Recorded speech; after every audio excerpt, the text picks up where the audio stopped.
Hello students, आज से हम अपना मैथ्स का कोर्स शुरू करने जा रही हूँ। ठीक है, I think you people have arranged your books मिल गई होंगी सबको।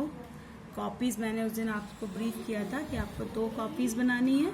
इसमें एक में आप एनसीईआरटी के एक्सरसाइजेस सॉल्व करेंगे और दूसरे में प्रैक्टिस कॉपी, जो भी आपको वर्चुअल क्लासेस के ड्यूरेशन में जो भी सम्स कराए जाएंगे या जो भी सम्स कोई बच्चा पूछेगा उसका सोल्यूशन बताया जाएगा, वो सब कुछ आप प्रैक्टिस कॉपी में करेंगे। बट एक रजिस्टर बनेगा प्रॉपर क्लास वर्क का, that is for the NCERT exercises only ना, क्योंकि आपको एनसीईआरटी ही बेस लेके चलना है। बाकी आप साइड बुक कोई भी यूज कर सकते हैं।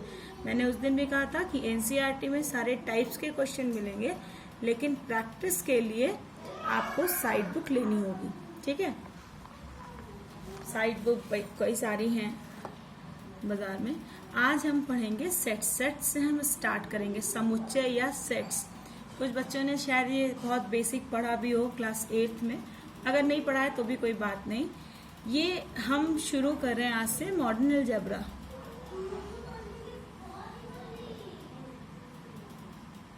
और ये मॉडर्न अलजेब्रा का, ये बीजगणित का ये सबसे पहला चैप्टर है, सेट्स या समुच्चय।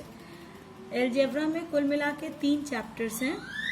पहला सेट्स है, दूसरा रिलेशन एंड फंक्शन है, रिलेशन एंड फंक्शन। हाँ, रिलेशन एंड फंक्शन मतलब संबंध तथा फलन। ये जैसे जैसे चैप्टर्स पढ़ेंगे हम इसकी डेफिनेशंस भी बताते, इसका सिग्निफिकेंस भी बताते चलेंगे। ठीक है, और तीसरा है ट्रिग्नोमेट्रिक फंक्शन। ट्रिग्नोमेट्रिक फंक्शन तो आप सबने पढ़ा हुआ है, थोड़ा सा उससे और एडवांस पढ़ेंगे। ठीक है, ट्रिग्नोमेट्रिक फंक्शंस या त्रिकोणमितीय फलन। त्रिकोणमितीय फलन एक जो एल्जेब्रिक फंक्शंस होते हैं, जो बीजगणितीय आपने फंक्शन वो फलन पढ़े हैं। जैसे आपने बीजगणित में क्वाड्रेटिक इक्वेशन ना, द्विघात समीकरण पढ़ा है, लीनियर इक्वेशन ना, रैखिक समीकरण पढ़ा है। ये सब बीजगणितीय फलन ही है। बीजगणितीय फलन में हम अननोन क्वांटिटीज की, अननोन नंबर्स की वैल्यू फाइंड आउट करते हैं। इसमें त्रिकोणमितीय फलन जो होते हैं उसमें भी हम अननोन क्वांटिटीज की वैल्यू निकालते हैं, लेकिन थोड़ा सा ये डिफरेंट होते हैं एल्जेब्रिक फंक्शन से। इसलिए हम ट्रिग्नोमेट्रिक फंक्शंस या त्रिकोणमितीय फलन के नाम से एक अलग चैप्टर पढ़ते हैं। तो ये 3 चैप्टर मिलाकर आपका एल्जेब्रा कंप्लीट होता है, और ये लगभग 30 नंबर का आता है पेपर में। 29-30 मार्क्स का ये तीनों चैप्टर से मिलाकर आता है। ठीक है, एनुअल एग्जाम बात है, क्योंकि एनुअल एग्जाम में पूरी बुक आएगी आपकी। हाफ ईयरली में तो जहां तक पढ़ाया जाएगा हाफ ईयरली का वहीं तक आता है, लेकिन एनुअल एग्जाम में पूरी बुक आती है। तो लगभग 30 मार्क्स के क्वेश्चन सेट्स, रिलेशन फंक्शन और ट्रिग्नोमेट्रिक फंक्शन से आते हैं। तो सबसे पहले सेट्स होता क्या है, इसका सिग्निफिकेंट क्या है, हम क्यों पढ़ते हैं सेट्स। इसके लिए सबसे पहले आपने 10th में पढ़ा होगा, मैथमेटिकल स्टेटमेंट। मैथमेटिकल स्टेटमेंट, या इसे हिंदी में हम कहते हैं क्या, गणितीय कथन या किसी सेंटेंस को हम मैथमेटिकल स्टेटमेंट कब कहते हैं। मैथमेटिकल स्टेटमेंट या मैथमेटिकल गणितीय कथन हम किसी सेंटेंस को या किसी बात को तब कहते हैं जब हम उसके लिए बिल्कुल अश्योर होते हैं कि या तो ये सही है या ये गलत है। जैसे हम ये लिखें कि x is greater than equal to 0। ठीक है, अब x is greater than equal to 0, x1 भी हो सकता है ना, x2 भी हो सकता है, x3 भी हो सकता है। आप अश्योर नहीं है कि x क्या है। अगर हम कहते हैं कि टुमारो इज संडे, कल संडे है, ठीक है, तो कल संडे है ये बात सही है अगर आज सैटरडे है तो ये सही है। अगर हम कहें कि कल रविवार है तो क्या आप सही सही बता सकते हैं कि ये सेंटेंस सही है गलत है? अगर मैंने शुक्रवार को ये सेंटेंस कहा है तब तो ये सेंटेंस गलत है क्योंकि शुक्रवार के बाद शनिवार आता है। लेकिन अगर हमने शनिवार को ये सेंटेंस कहा है कि कल रविवार है तो ये सही है। यानी आप इसके बारे में जब तक आप ये ना जान जाएं कि ये सेंटेंस किस दिन बोला गया है, फ्राइडे को बोला गया है या सैटरडे को बोला गया है, मंडे को बोला गया, तब तक आप ये नहीं बता सकते कि ये सेंटेंस सही है या गलत है। तो ये मैथमेटिकल स्टेटमेंट नहीं होगा। ठीक है। अगर हम कहें कि 2 is greater than 1 तो यस इट इज ट्रू, ये हम डेफिनेटली कह सकते हैं क्योंकि हम जानते हैं ये सही है। 2 जो है वो 1 से बड़ा है। ठीक है। तो जहां पर आप किसी स्टेटमेंट को सीधे सीधे सही या गलत बता सकते हैं वहां उन्हें हम मैथमेटिकल स्टेटमेंट कहते हैं।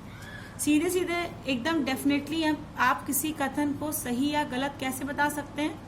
जब आपको उसके गुण धर्म के बारे में उस सेंटेंस के बारे में पूरी तरह से जानकारी रहे। ठीक है। इसी जो पूरी तरीके से जानकारी होने वाली बात है ना, उसी को हम कहते हैं सुपरिभाषित या वेल डिफाइंड। ठीक है।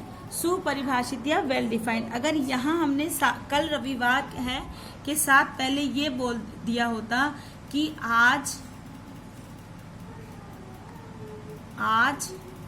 शनिवार है और कल रविवार है तो ये सुपरिभाषित हो जाता है ना, वेल डिफाइंड हो जाता कि आज चूंकि शनिवार है तो कल रविवार होगा ही होगा। ठीक है। तो वेल डिफाइंड या सुपरिभाषित अगर चीज होती है तो ही हम उसे मैथमेटिकली ट्रू या मैथमेटिकली फॉल्स कह सकते हैं और तभी वो एक मैथमेटिकल स्टेटमेंट होता है। तो इसी कॉन्सेप्ट के साथ हम पढ़ते हैं सेट्स या समुच्चय। ठीक है।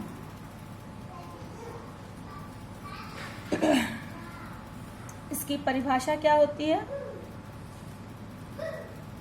A group of well defined objects is called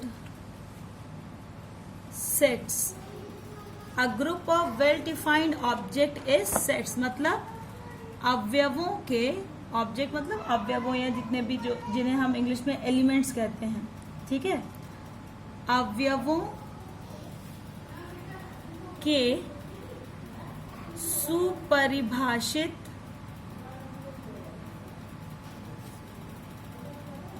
समूह को, ठीक है, समूह को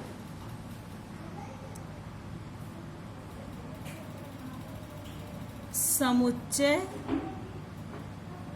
कहते हैं। समुच्चय किसे कहते हैं? एक ग्रुप हो जिसमें सुपरिभाषित अवयव हो। सुपरिभाषित अवयव मतलब अगर कोई भी एलिमेंट या कोई भी अवयव उसमें से उठाया जाए, लिया जाए, तो आप तुरंत बता सकें कि क्या ये ऑब्जेक्ट, ये अवयव उस समूह में है या नहीं। ठीक है। अगर हम कहें कि कक्षा 11 के छात्राओं का समूह है ना, कक्षा 11 के छात्राओं का समूह, तो ये अब अगर इसमें हमें देखना है किसी भी लड़की को कि क्या वो कक्षा इस समूह में है, तो हम क्या करेंगे, उस लड़की का नाम लेंगे। तो अगर वो लड़की कक्षा 11 में है तो वो इस समूह में होगी, और अगर वो कक्षा 11 में नहीं है तो वह इस समूह में नहीं होगी। इसे हम कहते हैं सुपरिभाषित होना। लेकिन अगर हम कहें कि विश्व के सर्वश्रेष्ठ